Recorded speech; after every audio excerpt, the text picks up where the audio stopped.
cars and they all black. Got 4 bras and they all that. We call that ballin'. Doing this is my calling. Flow is so appalling. My phone. What's up, I'm Sal. I'm RJ, this is Dos. And Tres. So this week we're continuing our series of the biggest training camp questions. We're going to get into the NFC South this week.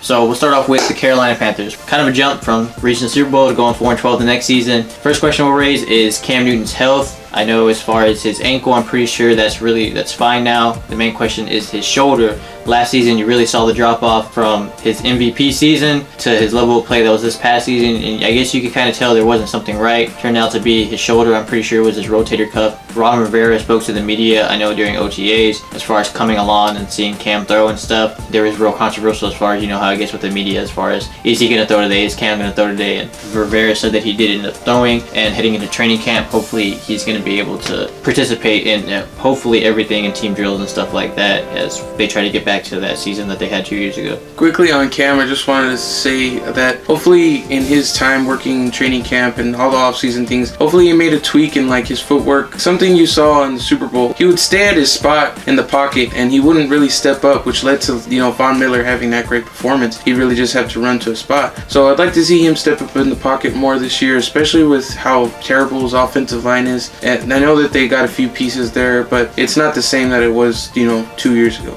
And then the next thing I wanted to talk about was their weapons, you know, as far as the running back goes. Whenever you get into a tough game where you're grinding out a yard or two at a time and you really got to run the clock out, are you going to really turn to Christian McCaffrey and Curtis Samuel to be those guys? Nothing against their skill set. I just don't think that they're best utilized as, you know, those type of running backs, just ground and pound running backs. They're more of shifty types. So it's going to be interesting to see how they do that, and then also mixing in Jonathan Stewart. Samuel and McCaffrey are great players from great programs coming into their first year. Having to revamp, and like they said, they're going to have to change things, the way they utilize, the way they play their offense and stuff. But when you had the power O that you Cam flourished in his MVP season and that got you to the Super Bowl, and then you got to kind of switch things to this type of scat feeling, I guess. I know McCaffrey can run the ball and he can run in between the tackles, but as far as being that powerful smash mouth, pretty sure that most people can agree, football knowledge, but it's common sense, that that's not what you're going to get from either of those guys. We'll see how that works out and how, if these weapons really do come into their own and are able to change the type of offense and be successful at the same time. For Panthers fans, hopefully as successful as the Power O was. Defensively, is this young secondary going to be able to keep up with the rest of the division? They started 2 rookie corners last year in James Bradbury and Chris Worley. You know, in the beginning, they did all right. They kind of progressed into doing okay for the whole season. But are they going to really be able to keep up with all these weapons? I don't know. And then you drafted Cornelder. You still have Kirk Coleman. You got back Captain Munnerlyn. This is just a tough division. I mean, high-scoring offenses every week, high-scoring games. Each defense is going to have to try and play keep up every single week. And having a bunch of young guys out there, that does not help your case. Yeah, last year you saw that. I mean, they took a gamble. Rivera said they took a gamble not re-signing Josh Norman, and you saw that right off the bat coming into this season as far as the level of play, the youngsters that they had back there in the secondary, and really nobody knew who they were. So, and it really showed. So this year it's just get better. That's all you have to do is get better, because what you have in front of you as far as Kuechly, Davis, Thompson, and those guys on the front line, that's there. They're worried about what's behind them. Another question to bring up is Kuechly's health. We don't like to talk about stuff like this, but anytime you bring in concussion, it is scary. What happened and how he reacted as far as when he got hurt on the field last year, it was pretty emotional. So something you just got to think about going into this season. Not something that you want to linger on or worry about every single time, but it is a question as far as what's going to happen if he does end up having another concussion. You know, it is reoccurring. If you have one, you know, you're more likely to have another one. Moving on to the Saints. On their offense, who's going to be the running back to get the starting touches? Last year, they had a split time between Tim Hightower and Mark Ingram, and Hightower really took that over, and it wasn't until Hightower, you know, started playing good that Ingram really started getting a fire lit under him, and then he started performing. But this year, you know, he could really lose that because you're not going up against Tim Hightower. It's Adrian Peterson, and everyone's been raving about him, including Drew Brees. You know, just associating the name Adrian Peterson, any football fan's going to get excited about him, and the teammates especially. So if Ingram really wants to keep his roster spot, I know he signed a contract not too long ago, but any day of the week you can get cut. Doesn't matter what player you are. It's going to be a battle between those two. Yeah, Ingram really had like the best season of his career last year. He was one of the top running backs in yards after contact. But as far as the guys in front of him go that are going to be blocking for him, we all know Armstead got hurt. He's going to be out for a lengthy time period. And the rookie they drafted at the end of the first round, Ryan Ramczyk out of Wisconsin, it's going to be interesting because he's really the most talented offensive lineman that you have left that can possibly move over there, play left tackle, and that's the toughest position on the offensive line in my opinion. So it's going to be interesting how they handle that situation and if they're going to want to throw the rookie into a fire and have him blocking for one of the best quarterbacks of all time. So if anything's going to happen, it's going to be now because Breeze is on the back half of his career. They don't really have much position flexibility as far as the offensive line goes. The reason they drafted Ramczyk was because at right tackle you have Zach Strief, and he's had a pretty good career, but you're starting to see him slow down. His kickback step just cannot keep up with defensive ends, leading to a lot of sacks of Drew Brees. So it's not like you could just switch the veteran to left tackle and put the rookie at right. The rookie's going to have to play left, and that's probably the second or third toughest position to play in the NFL. So he's going to have a tough time in the beginning, and a lot's going to be riding on him because a lot is riding on Drew Brees. So his health is a big factor in all this. Good luck to him. Leading into the Saints defense, we all know that their offense scored a lot of points and everything, but their defense was absolutely trash last year. That's one or two factors because they didn't have good guys out there and the injuries that they had. So Vaccaro, Bro, guys like that, they're going to have them coming back this season. Bro really showed out when he got signed, played really, really good, so it'll be interesting to see if he can reach that level of play again. Vaccaro is someone that can come down and cover tight ends and slot guys like that, which is one of the hardest things to do in the NFL. So we'll see if he can get back to that level of play. We'll just see if their defense can actually help out this season and keep the offense not having to put up 50 points, even though, I mean, you want to do that just regularly, but to actually win with 50 points this time. So the only good thing you can say about these injuries is that the Saints have really been kind of committed towards, drafting towards their defense, which is good because your offense is always going to be set if you have Drew Brees. He's proven that he can play with anyone. So drafting guys like Von Bell out of Ohio State and then drafting Marshawn Lattimore out of Ohio State this year, those guys can really fill in if you're suffering from a couple of these injuries. This defense may not be a big improvement from what they've had, but at least they have players that they can slot into those positions. Next up is the Bucs. On their offense, really, I mean, they reloaded big time on their offense, and they already had a pretty good season last year, but the biggest question for them is definitely at the running back. Is Doug Martin going to get back to, the muscle hamster years? I know he hates that nickname.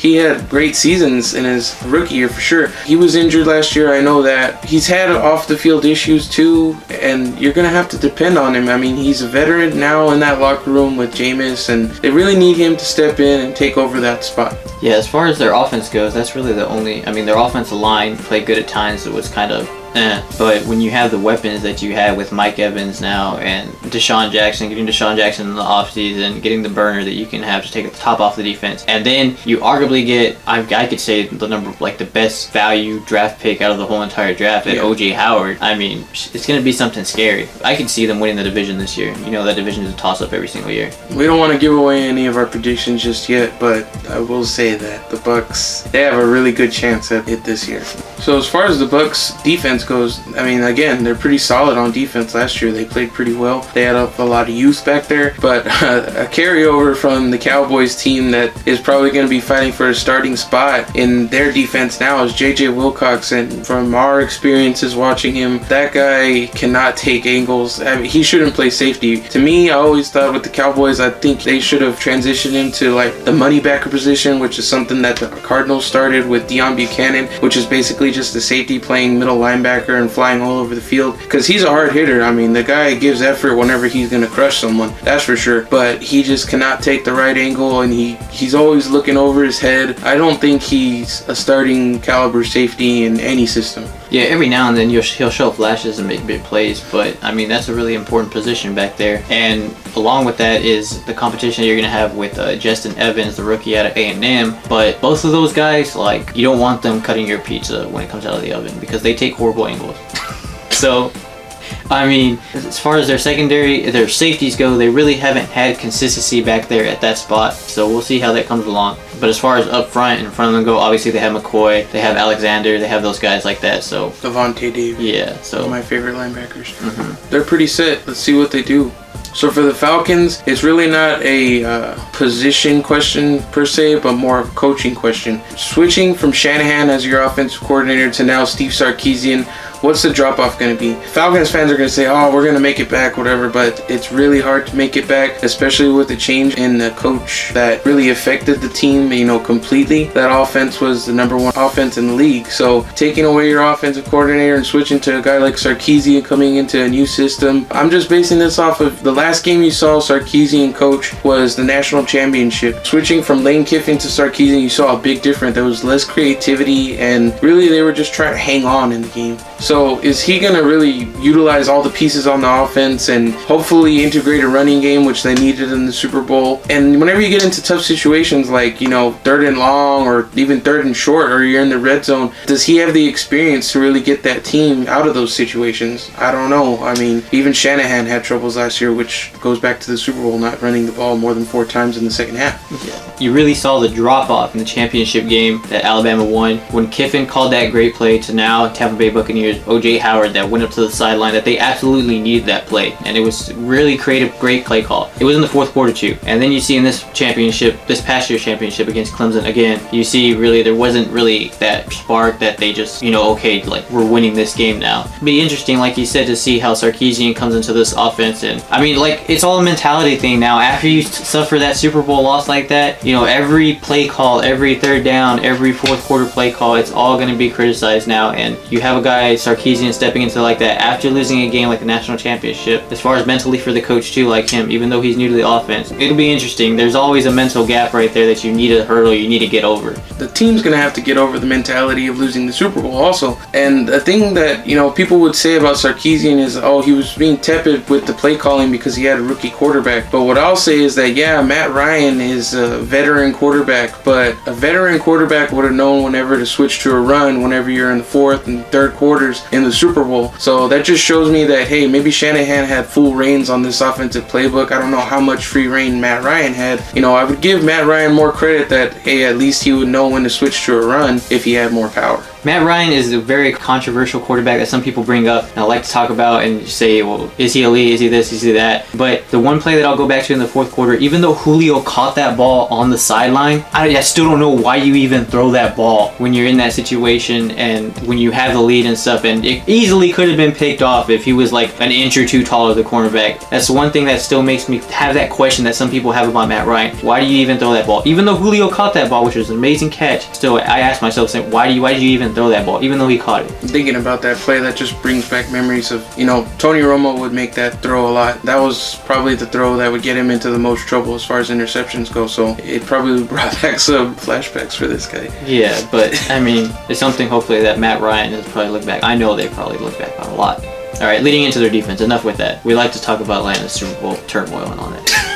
Kind of like everyone talked about Seattle not running the ball on the one-yard line. I mean, it's just very reminiscent of that. As an NFL fan, you're always going to talk about things like that, especially in the Super Bowl, the biggest game of the year. So going into the defense, I guess it kind of ties into the offense, and that's just being able to replicate the success. This was a really young defense, and it kind of just came out of nowhere. I mean, I know they just really blew everyone's mind. So it's going to be tough to replicate that. Just as you saw the Panthers, it was tough for them to replicate what they had. And in this division, every team improved, and every year it's someone else is the division winner. So it's going to be interesting to see how all these players, kind of get together, getting over the Super Bowl, and if they're going to be able to get back to what they were. As far as their defense goes, I mean, when Quinn stepped up and he drafted Keanu O'Neal, the main thing was speed. Mm-hmm. He brought over that Seattle type of defense where it's cover 3 and it's mainly based off keeping everything in front of you and just closing in on the ball and just pouncing and just getting in there, like you saw guys like Wagner and those guys like that. And finally, Quinn, he had that personnel with Keanu and fast rookie linebackers that they had this past year. But when you get into that and speed,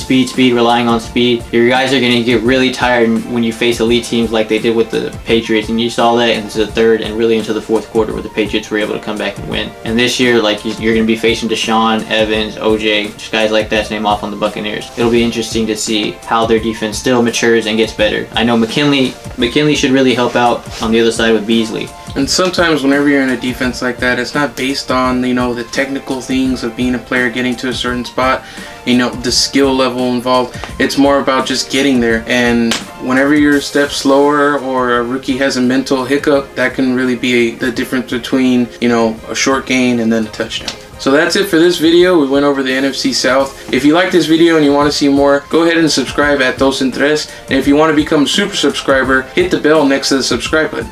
And if you want to keep up on all the recent notifications, follow us on our social media accounts at Dos en Tres YT on Facebook and Twitter. Peace. And see you later. Peace. Sorry, Atlanta. Okay, it's rap packed to my pulse flat. We keep it real, no false rap. I got 4 cars and they all black. Got 4 bras and they all that. We call that ballin'. Doing this is my calling.